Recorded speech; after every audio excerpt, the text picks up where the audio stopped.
Bismillahirrahmanirrahim. Assalamualaikum warahmatullahi wabarakatuh. Alhamdulillahirrabbilalamin. Alhamdulillahirrabbilalamin. Assalatu wassalamu ala ashrafil anbiya wal mursalin Sayyidina wa habibina wa syafi'ina maulana Muhammadin wa ala alihi tayyibin wa sahbihil muntajabin wa tabi'ina lahum bi ihsanin ila yaumiddin. Sahabat Islam Ramah, kita berjumpa kembali dalam analisis Timur Tengah, yaitu membedah kolom kamisan saya, analisis Zuhairi Misrawi di Portal Detik. Minggu ini atau Kamis ini saya menulis tentang Timur Tengah yang suram. Judul ini terinspirasi dari sajian televisi Al Jazeera yang saya tonton beberapa hari yang lalu ketika terkonfirmasi bahwa pihak United Arab Emirates mengirimkan rudalnya ke pihak oposisi di Libya. Sungguh ini menjadi kegelisahan saya tentang situasi terkini dan masa depan di Timur Tengah. Bagaimana mungkin di tengah suasana pandemi yang menjadi keprihatinan kita bersama, yang mestinya menumbuhkan kepedulian dan solidaritas kemanusiaan, justru United Arab Emirates mengirimkan rudal yang tentu korbannya adalah warga Libya. Kita tahu bahwa United Arab Emirates saat ini berpihak kepada kubu Khalifah Haftar, yaitu kubu dari kalangan militer yang sedang berkonflik dengan kubu oposisi dari Muammar Gaddafi, yang sebenarnya mereka mendapatkan mandat dari rakyat untuk mengemban amanat revolusi di Libya. Tetapi karena terjadi perseteruan politik yang tidak berkesudahan, akhirnya United Arab Emirates mendukung pihak militer yang tentu sangat dekat dengan rezim Gaddafi di masa lampau. Tetapi yang menjadi poin saya adalah bagaimana mungkin dalam situasi pandemi COVID-19 yang tentu kita merasakan dampak-dampaknya, tetapi United Arab Emirates justru mengirimkan rudalnya ke pihak oposisi di Libya. Sajian yang kedua yang juga membuat hati saya miris, yaitu serangan rudal Arab Saudi ke kubu Houthi di Yaman yang menewaskan warga sipil, diantaranya adalah anak-anak. Serangan Arab Saudi ini bukanlah serangan yang pertama kali, tetapi serangan yang kesekian kali. Yang kita tahu juga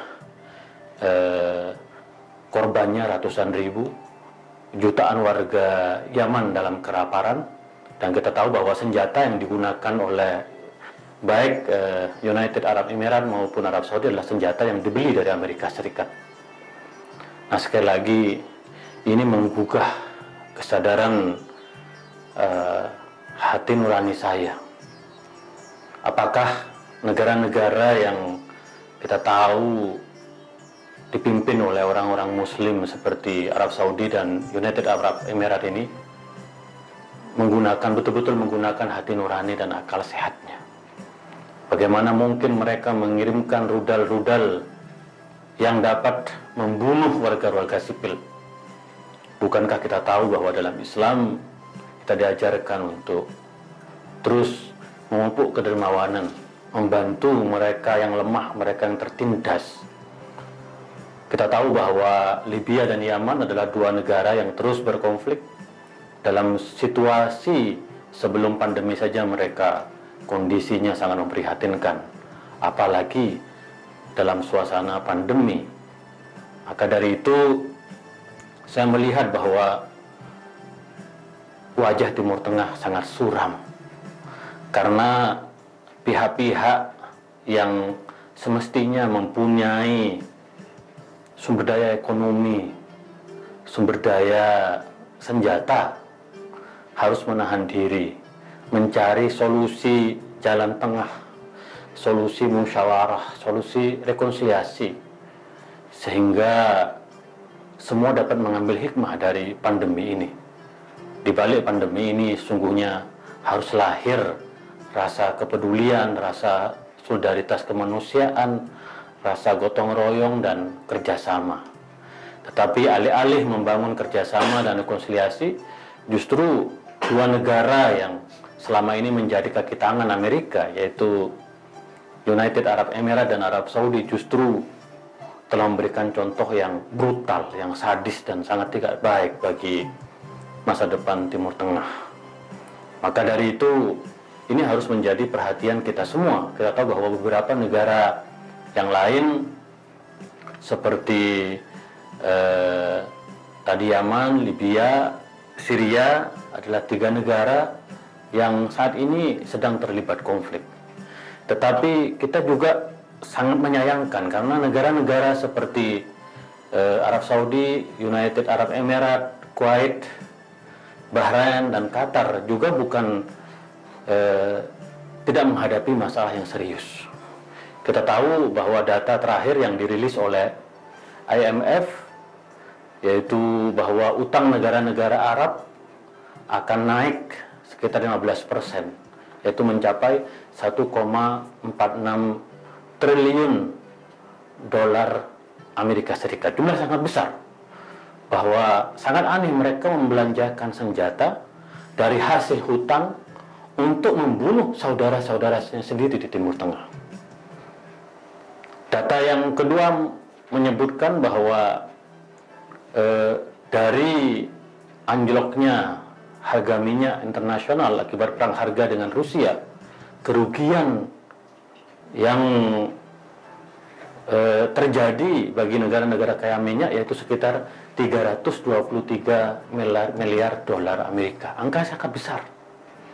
Lalu kemudian untuk Arab Saudi saja, bahwa dalam 5 tahun terakhir pendapatan minyak Arab Saudi turun ya, dari 732 miliar dolar Amerika menjadi 499 miliar dolar Amerika.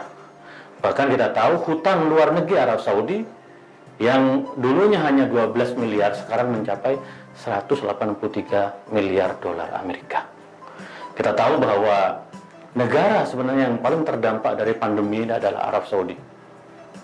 Karena kita tahu bahwa harga minyak terus anjlok, lalu kemudian ibadah umroh juga ditutup, dan kemungkinan besar ibadah haji tahun ini juga ditutup, maka pendapatan Arab Saudi semakin mengecil. Tetapi pertanyaannya, kenapa di tengah krisis ekonomi dan pandemi yang masih menantang, bahkan Arab Saudi jumlahnya terus naik, dan di beberapa negara di Timur Tengah juga jumlah yang positif COVID juga naik setelah pemberlakuan kenormalan baru atau new normal. Tetapi kenapa dalam situasi krisis dan pandemi ini dengan hutang yang melimpah ruah, justru mereka terus membelanjakan senjata-senjata dan rudal-rudal yang sangat mematikan, dan tentu yang menjadi tujuannya adalah saudara-saudara mereka sendiri, baik di Yaman, di Libya maupun di Syria. Tentu kita juga melihat bagaimana wajah Mesir yang ekonominya sangat tergantung kepada pariwisata, sektor pariwisata. Begitu lumpuh, begitu juga dengan Irak yang sektor ekonominya pada minyak, lalu kemudian Lebanon juga. Jadi Timur Tengah saat ini betul-betul limbung, betul-betul dalam situasi yang sangat menyedihkan. Kita tahu bahwa masalah utamanya di Timur Tengah saat ini mengalami krisis kepemimpinan. Tidak ada pemimpin yang berhati emas, berjiwa besar. Mereka tidak memikirkan bagaimana nasib mereka sendiri. Mereka mencoba untuk menggunakan prinsip homo homini lupus. Siapa yang punya rudal, dialah yang akan berkuasa. Padahal faktanya kita tahu bahwa perang di Yaman berlangsung bertahun-tahun. Perang di Libya juga berlangsung bertahun-tahun, di Syria berlangsung bertahun-tahun. Itu semata-mata karena kepongahan pemimpinnya, diantaranya Muhammad bin Salman, yang mempunyai ambisi untuk menjadi khalifah di Timur Tengah. tetapi ambisinya sama sekali gagal, tidak hanya membawa kegagalan dan kehancuran di Timur Tengah, tetapi juga akan membawa kehancuran di Arab Saudi, karena kita tahu bahwa suara-suara kritis, dan kita baru mendengarkan bahwa baru kemarin Muhammad bin Salman melakukan hukuman mati bagi 37 aktivis dan ulama yang kritis terhadap pemerintahannya.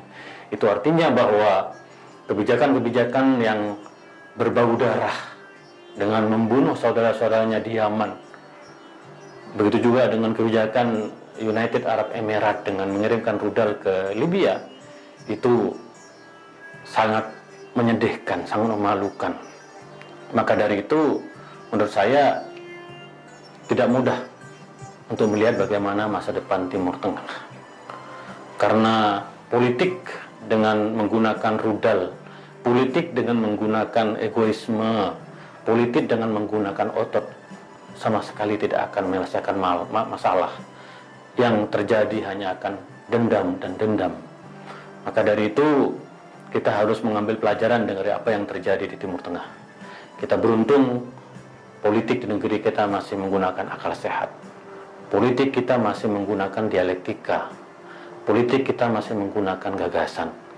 Mari kita song-song demokrasi dengan akal sehat, dengan argumen yang konstruktif, dengan dialog-dialog yang menyegarkan, sehingga menjadikan demokrasi kita demokrasi yang penuh dengan kearifan, demokrasi yang mewujudkan keadilan sosial, demokrasi yang mewujudkan toleransi, demokrasi yang menjunjung tinggi kemanusiaan, dan pada akhirnya demokrasi yang membangkitkan rasa kebangsaan kita, nasionalisme kita.